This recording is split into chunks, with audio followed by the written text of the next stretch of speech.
Hello, I'm Nawina, And I'm Manushree. and today we're going to be reviewing the movie Rabbit Proof Fence. Now, this is actually quite different from our other movie reviews because Rabbit Proof Fence is not an Indian movie, it's an Australian movie about the Australian Aborigines. So this movie was released in 2002, and you might be wondering why we're watching such an old movie. Well, our family actually likes watching movies differently, sometimes older ones, sometimes different languages, as we've observed now. So that's why we are watching this movie that was released in 2002.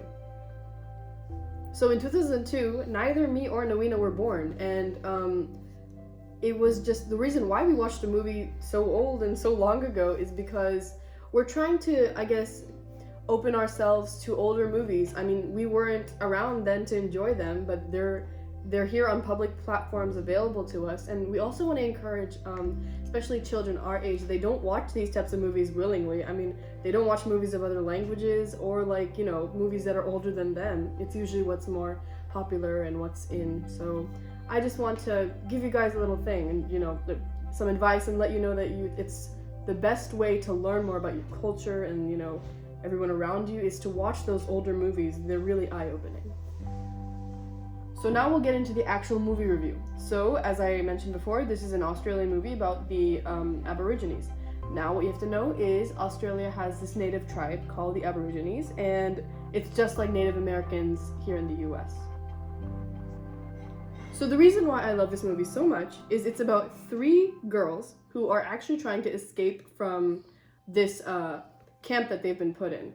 And now I'll tell you why they've been put in this camp. So, we actually came to know that, and thank God it doesn't happen anymore, but in the 1900s, what Australians used to do is they used to take these Aboriginal people, and the children that were offspring of the Aboriginal people and the white people, they were called half-castes. And so what they were trying to do was breed those half-castes with other white people to erase the black in them. So I thought that was really fascinating, and so that's what they were doing. So they were putting these children in camps and breeding them and kind of grooming them to follow the Australian way. So that's why they've been put in this camp. And so the main object of the entire story is how these 3 girls escaped. And the reason why I related is because I have 2 sisters. So to know that entire movie just featured 3 girls and that we are also 3 girls, I thought that was really cool. I saw a bit of myself in the oldest daughter. I saw a bit of myself. She's called Molly Craig in the movie, and I think the actress for her name is let me get the actress for the name. So the actress for the name is Evelyn Sampe, and oh my gosh, her performance was incredible. She eventually when there's an absence of parents, it's usually the oldest kid who takes those parental roles. So she was acting like a mother, and I thought it was really incredible. And I saw Nawina in the younger sister, who is Gracie, and I saw Sarithra in the baby sister, who is Daisy. So I really enjoyed that aspect of the movie. The guy who's in charge of erasing the trace of all these Aborigines and white Australian mixed people, his name is Mr. Neville, but all the kids at the Moore River camp call him Mr. Devil.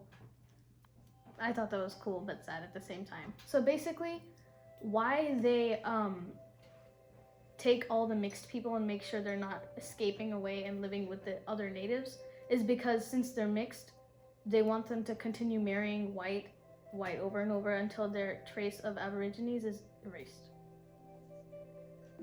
In modern science, scientists, they breed plants together or animals together to create these experiments and hybrids. So, and that's in the name of science, but technically, in the 1900s, that's what they're doing with all these people, making all those half-caste children and systemically breeding them over and over and over to erase the ethnicity in them.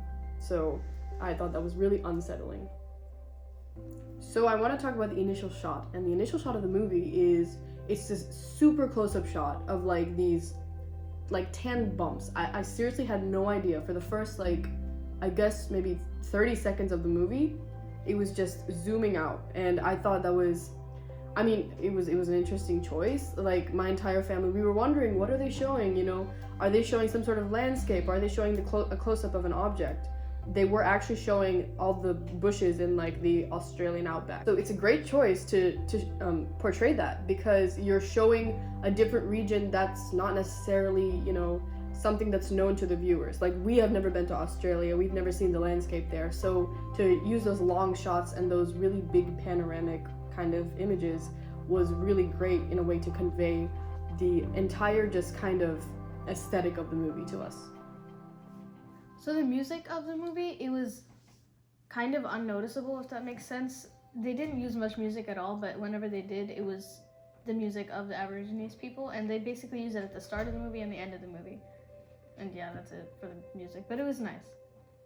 It conveyed really good emotion, but like, it didn't overwhelm the movie. It was a nice, and almost when there's melancholy music needed, there would be melancholy music, but it didn't overshadow anything. Obviously, for the big dramatic climax elements, there was obviously going to be music. So yeah, and those three girls, Molly, Gracie, and Daisy, they have to walk 1,500 miles all the way back to their home, which that's a crazy long distance to walk for all those children. And you know, the entire movie is just capturing their journey throughout that. So how does this movie relate to the cast and the crew? Well, the writer Doris Pilkington is actually the daughter of Molly Craig, who is the oldest sister who had to journey. So I thought that was really cool. So do the three girls make it home, or do they not? That's what you want to find out in the movie. At the end of the movie, there's this really cool scene that I liked. It was some of the people from the actual true story. So the people that the characters were based off of. I thought it was really cool, and that's one of the best scenes out of the whole movie. This movie was recommended to us by Cherian, and he actually directed a movie called Toulet. We actually watched that movie. It was a wonderful movie. It's critically acclaimed and won many awards, but thank you so much, Cherian Uncle, for showing us this movie. We really enjoyed it, and it was a nice family movie night. So Nawina and I both agree that this movie is a solid 9. We haven't rated it a 10 because I don't know what the future is going to hold for us. I feel like maybe one small part of the movie that I could talk about is maybe like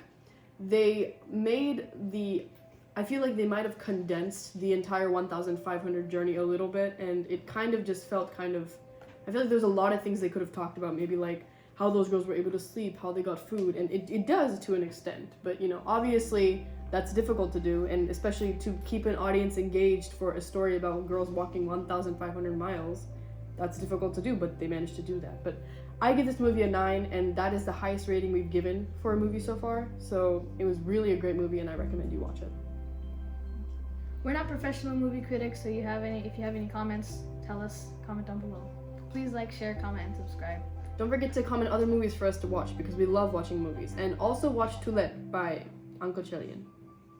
Thank you so much for watching.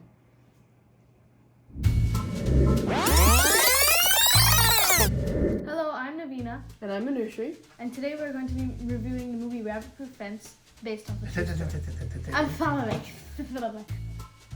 Hello, I'm He said, the Rabbit Proof Fence. Hello, I'm Nawina. and I'm You have to wait. I just made a joke. Useless. Give me a second, okay? So, Rabbit Proof Fence, the movie. So the director's name is Philip Noyce, and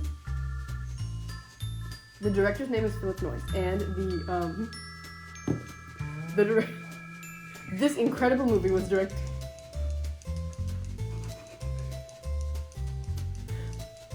Are you rolling?